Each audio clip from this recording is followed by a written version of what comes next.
Good evening, good morning, whatever it is. Welcome back to Hoops HD Championship Week Video Notebook, day number, Salika, Number 7. number I'm tired 7. of being in here. I'm your host, I'm Chad Sherwood, tired of being in the puppet bunker. joined by John Salika and Mr. Puppet Bunker himself, David Griggs. I'd like to get out and see some of the rest of the Ford Center. The games haven't even started yet, David. Yeah, but I'm still just tired of being locked in this damn bunker. Have they even set up the bar yet? I don't know. I'm locked in the bunker. I'm your host, Chad. I already went through who was here. What do we do? This is our Championship Week Video Notebook. We go over everything and anything that's going on in conference tournaments.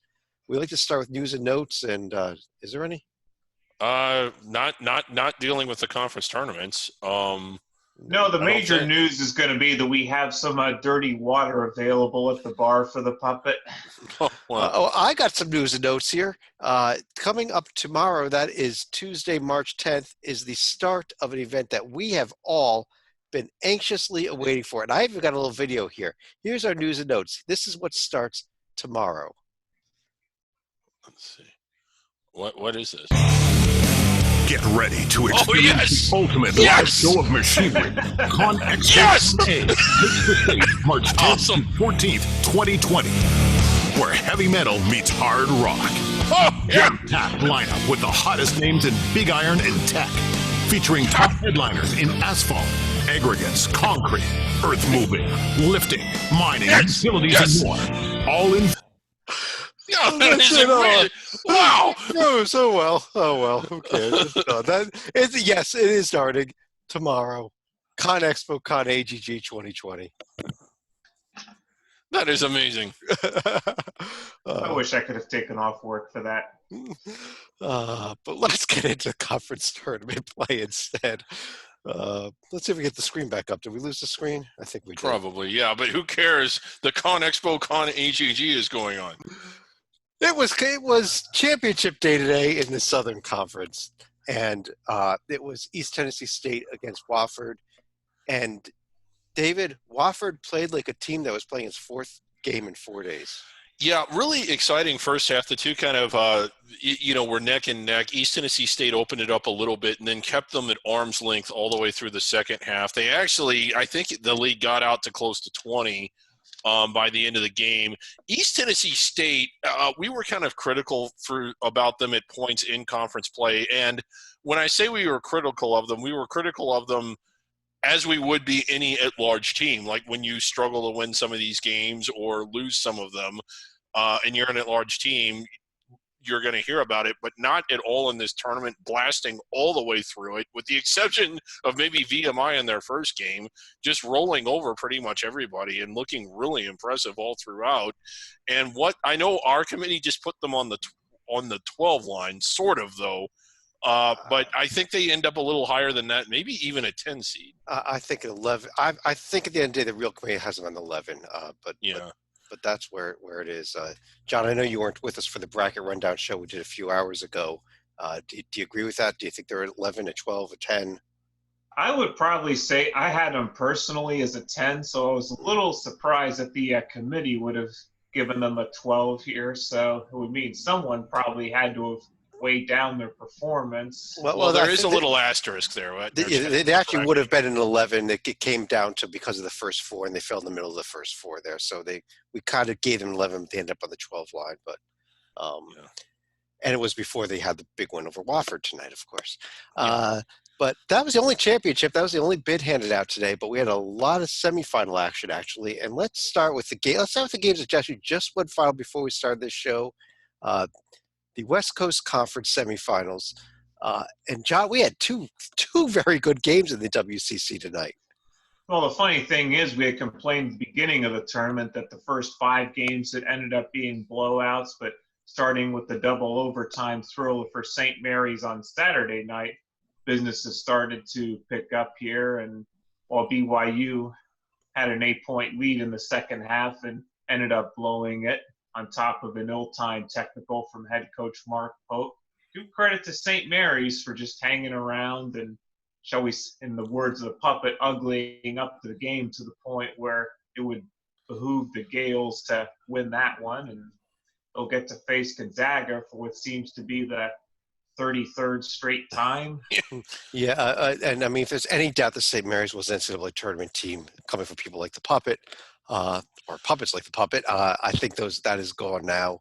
The Zags, though, David, were not dominant by any means over the Dons. No, real impressive showing here for San Francisco. They actually fell behind early. It looked like, 5 minutes in, 10 minutes in, it had the earmarks of Gonzaga blowing it open, but San Francisco battled back, actually had a lead very late in the second half, and were in a position to win the game. The second time this year they've played Gonzaga that tough. Gonzaga was in there. Honestly, the worst that was going to happen to them is that they dropped down to the 2 line, but that probably wouldn't have even happened had they lost today. So nothing against the Zags. I think it would have been kind of neat to see San Francisco pull that win off. It's a program that's certainly going in the right direction. Really good young coach there. And, we look forward to watching them in the future. A lot of interest around that program that was sort of dormant and asleep, but they've got a pulse now. Their arena's full. Their team's getting better. This would have been probably a signature win for that program as they try to build and improve over time. Right. And now we've got this Gonzaga St. Mary's game coming up tomorrow night, as John mentioned, for the 10 millionth time. I think, I wouldn't be surprised if the Gales stuck in there with the Zags for this game, but at the end of the day, I think the Zags will take the victory. Yeah, I mean, they pulled the shocker last year, but tonight, easily the best win on paper anyway for St. Mary's, a really good BYU team that they knocked off. Of course, there was also a much greater sense of urgency for the Gales for last year that's not going to be there this year. Yeah. Colonial, it was a semifinal day. We had our colleague John Tytel on location. There is an article on the website all about these games that he attended, but he's interviewing cheerleaders and dancers and ushers. He's doing great. Everybody else. We've got Hofstra kind of rolled over Delaware, and Northeastern, it probably wasn't even that close against Elon. I mean, that final score is not indicative of how easily Northeastern took care of them. So, David, I think we just go right into this. We have Hofstra and Northeastern tomorrow night for the championship, and I think it's going to be closer to a 1-2 seed, 1 versus 2 game than a 1 versus 6. Yeah, Northeastern, I mean, they had their moments where they just kind of went to sleep during the season, but when they were on, and they've been on all the way through this tournament. They were my pick to win the tournament. I'm sticking with them.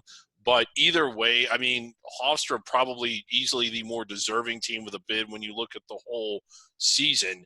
But either one of them, Hofstra will probably get a better seed, but either one of them, I think, can hold their own in the NCAA tournament, even though Northeastern was the 6th place team. Yeah, I agree with you. I think this, like I said, the Northeastern team is a good team. Way better than the 6th seed in this. I think they're better than several teams that were seated above them in this tournament. Oh, yeah. Well, I mean, I think they've shown that, too. John, we also had the semifinal day in the Horizon Conference where Northern Kentucky, as expected, didn't have much trouble with Green Bay, and Illinois Chicago steamrolled the number 1 seed, Wright State. In one respect, it's kind of surprising that Wright State is only the second number 1 seed that's going to end up getting the automatic bid to the NIT. We just didn't expect that Wright State themselves is going to be the one that was going to be laying the egg when you consider a few other close calls and other tournaments. I got to call time out there. I think they're the 3rd win because Northern Iowa, in my opinion, is an NIT team. But John, they picked a bad night to have a bad night. NKU, actually, Green Bay was in that game until the end when they started fouling, and it was basically during the free throw period to where NKU stretched it out. It actually was pretty close. Well, David, if we're going to go by legal definitions, I would say Northern Iowa more likely than not an NIT, but not beyond a reasonable doubt yet. Well, let me talk a little bit more about Wright State, though, because I personally think that Wright State should still be in the NCAA tournament because I'm going to show you their profile right now. Okay, yes. Find one other team in the nation, here they are on the left, that is undefeated against the top 2 quadrants. There isn't any. There is none. Not Kansas, not Baylor, not San Diego State, not Dayton. All of them have lost games to Quadrant 1 and Quadrant 2 teams. Wright State is not. That makes them just a solid year. I mean, a historic year for the Raiders. If you want to say record versus top two quadrants, they have the number 1 winning percentage as the top 2 quadrants of the entire nation. And again, you want to talk about a team that could rampage through the NCAA tournament because they'd be facing a lot of quad 1 and quad 2 teams. Who they don't lose to. Who they do not lose to. The problem tonight, what happened? They faced a quad 3 team. Yeah, they did. That was They actually faced a a quad quad 4. 4 team. Yeah. Oh, wow, yeah. David, UIC versus NKU tomorrow night. Does UIC have a chance to pull off another upset here and take Yeah, down I mean, the Norse? way they've been steamrolling through this tournament, and when you look at what they've kind of done at times in the regular season, it's just, like I said to somebody tonight, UIC's ceiling is pretty high. It's just that their floor is really low, and they don't always play up to it. But if they play like they did tonight, yeah, they can beat them.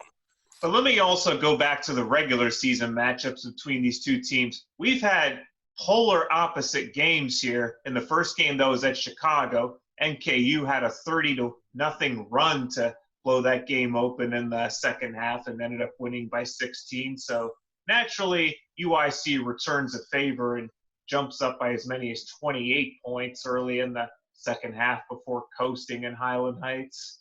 Yeah.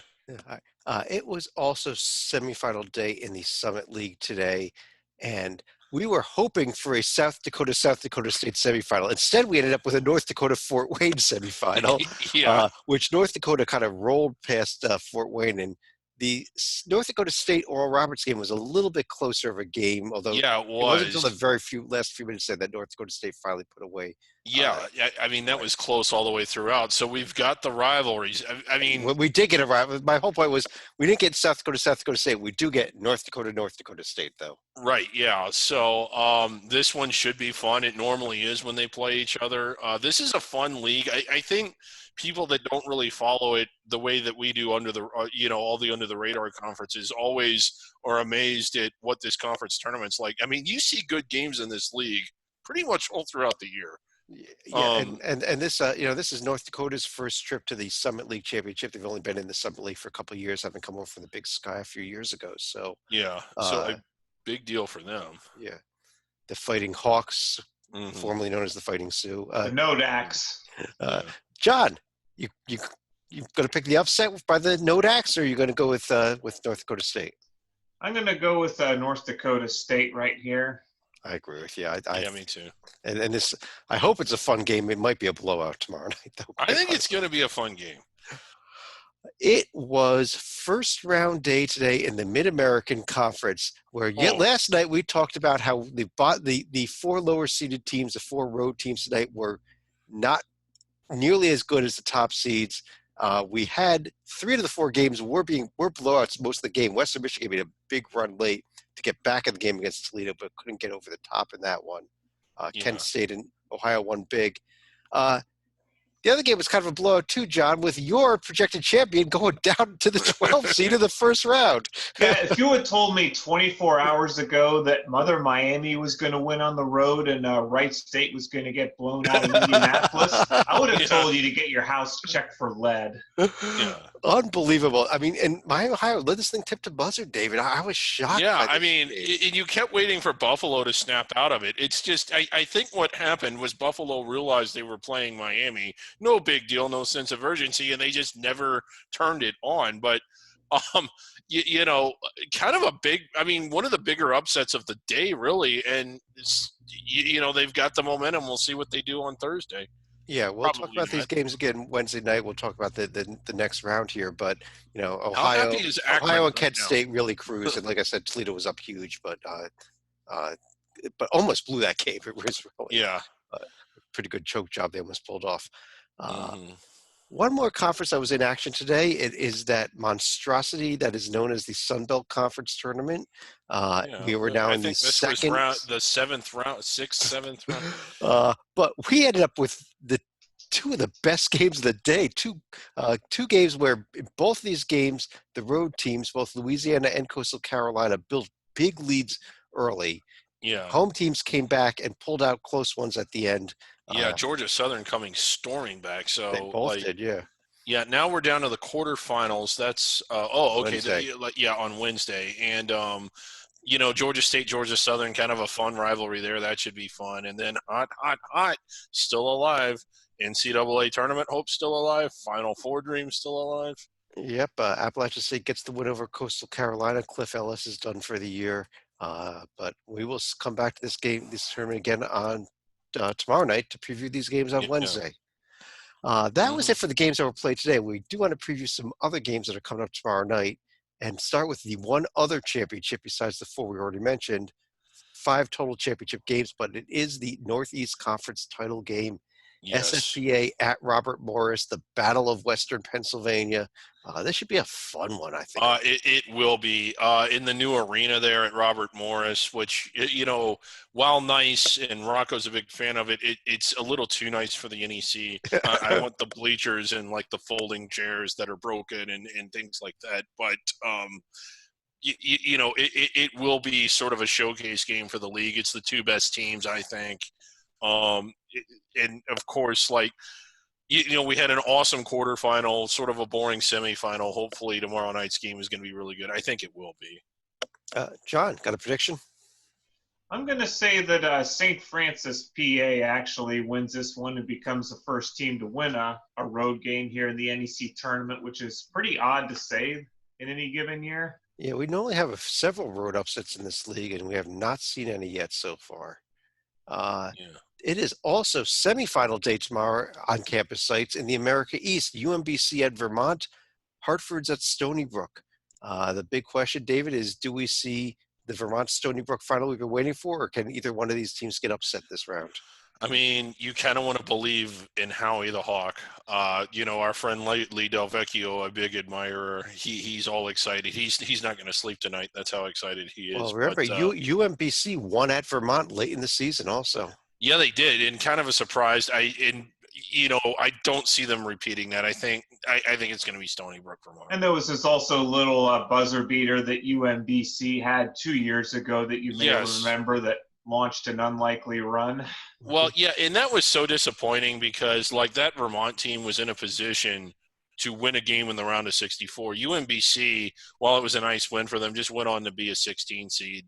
Yeah, they didn't do anything as a 16 seed other than pull off the greatest upset in the NCAA tournament history. It probably was. That's not an exaggeration. It probably was. We have several other conferences getting away with their opening rounds, but let's start with the most significant of them all. The ACC tournament kicks off tomorrow afternoon, 4:30. We have Wake Forest and Pitt, and 7 o'clock we have the number 1 seed North Carolina. The number 14 seed North Carolina Tar Heels against Virginia Tech. I have so much trouble even saying that. Last place. In the immortal words of Michael Jordan, stop it. Get some help. Well, here we are. Virginia Tech, you might recall, was in the rankings for a while and inside the bubble. North Carolina, while it seems like it was eons ago, also in the rankings. Very high in the rankings. Yeah, very high in the rankings. So we have 2 previous top 25 teams going at it in the 11-14 game of the ACC tournament. Let me ask you that. Do you like the ladder format for these power conferences, or do you think that there's no point, just do a standard bracket? I'm okay with the I kind of like the ladder format because I think the alternative, my second choice instead of a standard bracket would be to just only take the top 12 teams. So okay, yeah. Well, I mean, you could just have 3 versus 14, which would be Louisville versus North Carolina. Well, John, the first question for this: who wins these 2 games tomorrow night? Wake, Pitt, Tech, Carolina. Well, not that it really matters, but I'm probably going to go ahead and say North Carolina and Wake Forest are at least going to win these games right here. Yep. And then let's go for the bigger question, David. The entire ACC tournament, who wins this entire thing? You're going to laugh. I think they'll do it ugly. I think they'll do it by like 5 points or less the entire way. I'm taking the Hoos. Taking Virginia. Yep. I think that's a pretty good pick. In fact, I'm going to agree with you. Really? Okay, yeah. And you got to – Tony Bennett, we talked about this a little bit on the Bracket Rundown show, playing for his job. John, squarely on the hot seat. Give John a chance to pick a team. Well, I know they've been kind of disappointing, at least as far as the latter half of the regular season, but I think Louisville's got it in them to win the conference championship for the first time in Chris Mack's coaching career. Another team to keep an eye on in this conference is NC State. We'll talk about that a little bit tomorrow night in preparation for their game against the winner of that Wake Pitt game. But clearly the biggest bubble team in this conference. Yeah. It is also first round day in the Metro Atlantic, where the Metro Atlantic is going to be starting at 9:30 a.m. with a triple header of women's games. By 5 p.m., they're going to switch to the men's games. There'll be 6 games in one day, and yours truly will be there. For all 6. Hoping to get through all 6. I'll see how well my body holds up. I may not be able to make it, but I will be getting there probably sometime around 9:30 to start things off. But we have 3 games tomorrow, David. Fairfield, Manhattan, Iona, Canisius, Niagara, Marist. Yep. I mean, any thoughts on these 3 games here tomorrow? Well, I think the tournament champion is taking the court tomorrow. Iona. You stole my thunder, but I'm with you. It is what they do. And will you get to see Tim Cluse? We need a photo of you and Cluse. If he's there, hasn't been coaching because of health reasons. But if he is in the building, I will definitely say hello to him. John, what do you think? Do you think Iona's your pick here, or do you want to go with a Ryder or a Siena or somebody else? I think Iona wins the Canona Trophy and then upsets St. Peter's, but I don't think they're going to pull anything off besides that. But I'm going to go with Monmouth to end up winning the whole thing.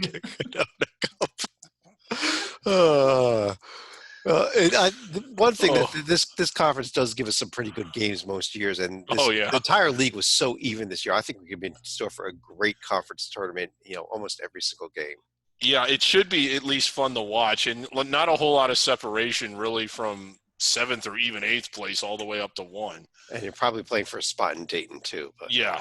So no matter who it is, so let's roll it out and see what happens. Well, we got 2 more leagues starting tomorrow that are also playing for spots in Dayton. It is opening round day in the MEAC. Yeah. We have Delaware State versus Maryland Eastern Shore, and one of our candidates for the Centenary Award for the worst team in D1, Howard, taking on South Carolina State.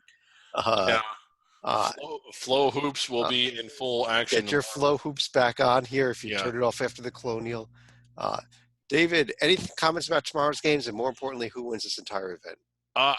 Delaware State, Maryland Eastern Shore. I mean, these are 2 teams that we thought were sitting there and candidate. So, I mean, I am actually sort of looking forward to that one. Lee Del Vecchio will probably be glued to it. But definitely a spot in Dayton. Teams to watch for. Cookman was having a good year. They kind of tapered off a little bit. It would be kind of fun to see them win this tournament because of the sort of financial hardship that they're going through as an institution. But A&T, a team to watch for. NC Central, a team to watch for. And, of course, Norfolk State, the host team. Well, in their host city anyway. And that's why I'm picking Coppin State to win this entire event, John. Which makes sense to me. Yeah. That's the way this conference has gone in recent years, so that's why. Yeah, but I'm going with that perennial power NC Central here, and I don't think NC A&T. Well, this isn't really their walk-off year, but certainly. We'll talk about that next year. Yeah, we're going on to the SWAC here. It's getting late. We have one more conference to get through. It is SWAC quarterfinal day. Another conference playing for a spot in Dayton. This is great. We could have all four spots in Dayton in action tomorrow night with the NEC there as well. But quarterfinal day, Alabama campus sites for the quarterfinals. Alabama A&M at Prairie View, Alcorn State at Jackson State, Alabama State at Southern, Grambling at Texas Southern. Not even having to be able to confirm if there's going to be any streaming for the bottom 2 games there. Yeah. Neither team had any streaming of their home games during the regular season, so we'll see if they offer anything up for their conference tournament games. But you may not be able to watch the bottom 2 games. We don't know yet. Right, which would be, I mean, it's to the point now to where it's rare that you see conference tournament games not streamed. But this Alabama State Southern game, I hope it is on because of everything tomorrow. I think that's the one I'm sort of looking forward to the most. Yeah, I would probably say Texas Southern and Grambling would have been my game to, well, not watch, but – I think I do agree. I think those bottom 2 games are going to be the best 2 games here. Actually, I mean, Jackson Alcorn is fairly even. Prairie View should roll Alabama A&M on the way to rolling right through this tournament. I think that this is the best team by far in this conference. Yeah. Either one of you want to pick someone else to win it? I'm going with Prairie View. John? I'll take Grambling to be the surprise winner here. That would be their first ever NCAA tournament bid, so that would be huge for the Tigers there. Let's go on to our what are we up to? Great moments in Hoops HD. Yes, yes. Now, Chad, you did something last night that was kind of insane. Awesome. It was the Super Bowl halftime show. That was great when we had that huge controversy. We were all over the news, David. I don't recall it happening quite like that. Well, you must have been drinking more back then. Well, I was drinking. But anyway, I've got a moment. This is a moment. This is like right out of the Horizon League tournament. You'll remember this distinctly. It's just really iconic. It was a big moment. It was a momentum shifter in a game that was it Cleveland State needed to win. Here we go. Let's take a look.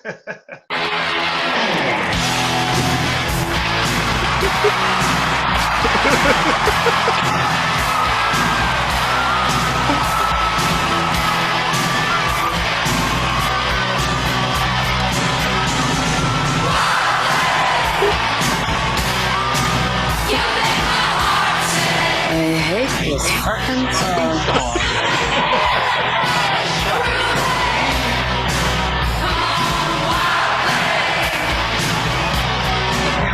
Oh, David. Just a great moment in college basketball. That was one of the great moments of Championship Week Video Notebook. That was the closeout of one of our shows, I think, right? Was that back in 1986? Mm-hmm.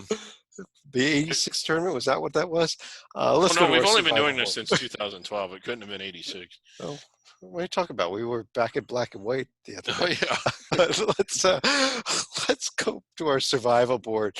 And David, for those of you that are new to the show, people that are new to the show, what is this survival board?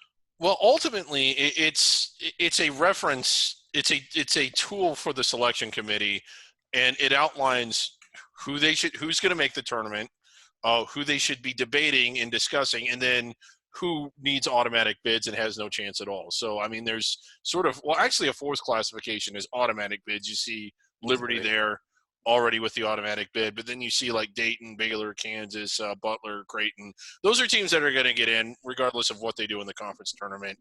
So the committee comes here and they know that they need to take those teams. So, but a team like a Cincinnati or a Tulsa or Wichita State, they think about team SMU or South Florida is not in.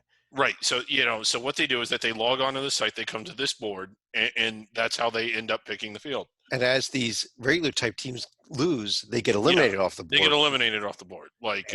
So right now, if you follow Brian Black on Twitter and you see a team's jersey being worn, do not select them. Yeah, is Brian not on there tonight? Well, maybe he'll be on here in a second here. But we had 233 teams remaining heading into the day today. As a result of today's action, we are down to 219 left. Wow. Yeah, so they're taking it away. So, God, we've eliminated 130-something teams. 134, I guess. We may drop under 200 tomorrow or come close to it. That's a big milestone. Big milestone here. But as you can see, let's go down to the Southern Conference, for example. East Tennessee State locked in. Yeah, locked in. No longer any debate whether they belong in. Yesterday they were in italics. Today they're locked in. Mm-hmm. So, and then St. Mary's still in italics, not a lock yet. If they win tomorrow, they will be in bold and all caps. In all caps, yeah. I think that is probably the next team up to be bolded. Quite honestly, in my opinion, regardless of what happens tomorrow, because I think that BYU win tonight makes them a lock. But we'll see what happens. It was a huge one, and we may have to discuss that and make a change on that at some point here. But on that note, let's go ahead and pull this down and run to any final thoughts, John. Let's go back to Illinois, Chicago for a moment. With their appearance in the Horizon League Championship, this will be the first time since 2004 that they will have appeared in the title game. And that was the year where they actually went into Milwaukee and ended up beating the Panthers and celebrating on their home floor at the bequest of then head coach Jimmy Collins. Mm-hmm. Yeah. David, before you, I just want to give a shout out here to the UConn women's team. Won the American Conference tournament today to finish their time in the American 139-0. That is, they never lost a game against an American Conference foe the entire time they were there. Unbelievable. I guess in theory they could face an American team somewhere in the NCAA tournament this year, so maybe. Isn't that the bye game portion of their schedule? Isn't their non-con their real conference games? It really is. But David, let me let you finish the show out.